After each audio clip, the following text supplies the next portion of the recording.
Ranking से मुझे याद आया प्रोफेसर सजबुद्दीन कि आप लोगों ने NIRF की जब शुरुआत की थी 2015 में, तो रैंकिंग का ही सिस्टम था। लेकिन अभी भी अगर आप देखिए तो दुनिया भर में जो एजुकेशन रैंकिंग है वो काफ़ी वेस्ट गवर्नड है। Harvard university, Oxford, Yale, Cambridge, Stanford और उसके अलावा जो इंस्टीट्यूशंस की रैंकिंग और सिस्टम है वो काफ़ी वेस्ट गवर्नड है।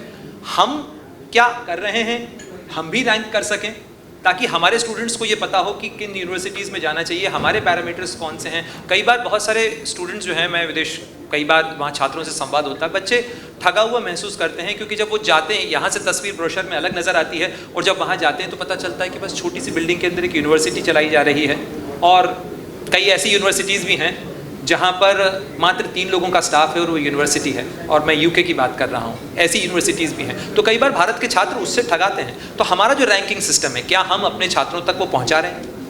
नहीं, पहली बात तो ऐसे 3 फैकल्टी वाला यूनिवर्सिटी रैंकिंग में पहुंचता नहीं है, लेकिन वो UK में होने की वजह से लोग चीट हो जाते हैं। ये प्रॉब्लम तो ज़रूर है। तो इसीलिए 2015 में सितंबर में ये डिसाइड हुआ कि भारतीय रैंकिंग सिस्टम होनी चाहिए। तो उसका नाम नेशनल इंस्टीट्यूशनल रैंकिंग फ्रेमवर्क के नाम से शुरू किया। 2016 में पहली रैंकिंग हुई 4 डिसिप्लिन में।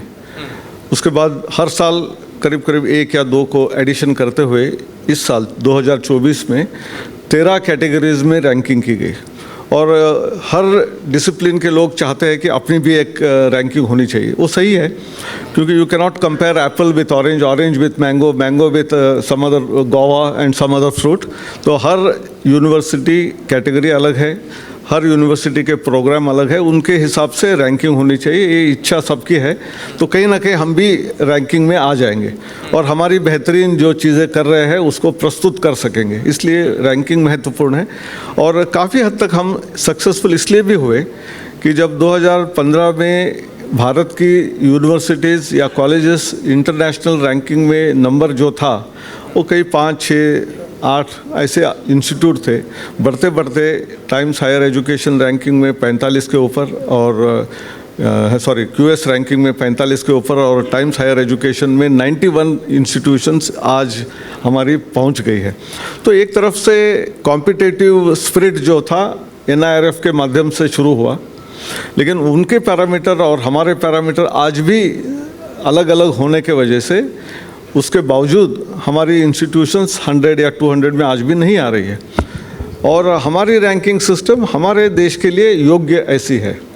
जैसे फॉर एग्जांपल वहाँ डाइवर्सिटी का मतलब है कितने देशों के छात्र और फैकल्टी आपके इंस्टीट्यूशन में उसको काउंट किया जाता है। लेकिन हमारे देश में बहुत सारे जो यूनिवर्सिटीज़ है, अच्छी यूनिवर्सिटीज़, वहाँ करीब करीब सारे स्टेट्स एंड यूनियन टेरिटरीज के स्टूडेंट पढ़ते हैं। इसका मतलब उतनी भाषा के छात्र वहाँ पढ़ते हैं। उसको वो डाइवर्सिटी मानते नहीं है, वो सब एक ही देश के लोग हैं।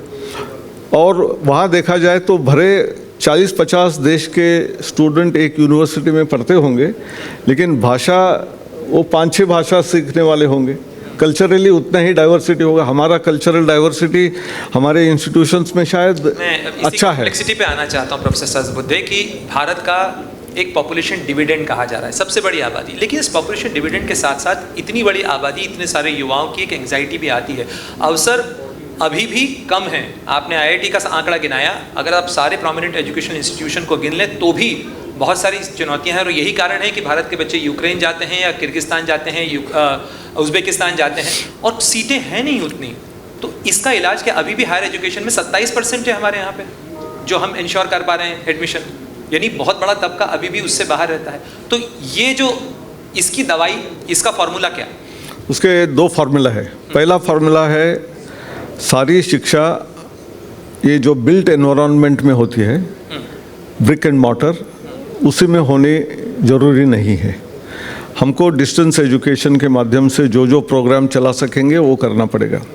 उसके 2 फ़ायदे हैं।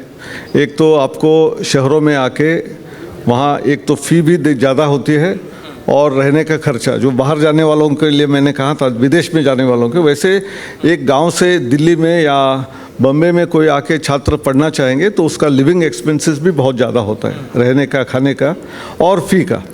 तो अपने घर में गांव में बैठ के यदि घर का कुछ काम करते करते यदि उसको डिग्री प्राप्त हो सकती है तो बहुत बहुत बेहतरीन है। इसलिए हमको open distance learning online education में एक तरफ से बढ़ावा देना चाहिए।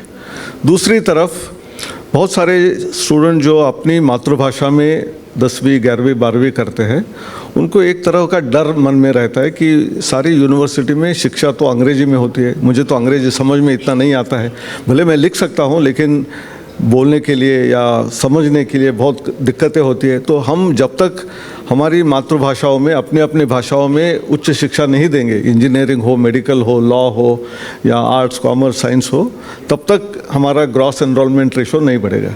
तो हमारा twin approach national education policy में दिया है कि हमको प्रमोट करना चाहिए। तो फॉर्मूले बताए इसमें से मुझे लगता है कि इंडियन एजुकेशन सिस्टम को लेके आप लोगों ने एक प्रयास शुरू किया था, टेक्नोलॉजी के माध्यम से भी शुरू किया था कि दुनिया की जो ख्यात किताबें हैं वो हिंदी की भाषाओं में, दूसरी जो भारतीय भाषाएं हैं उनमें अनुवाद हो जाए एआई की मदद से।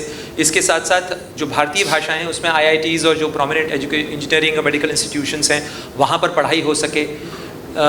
ये प्रयास कहाँ तक पहुँचा है, पहले तो आप इस पे बताइएगा।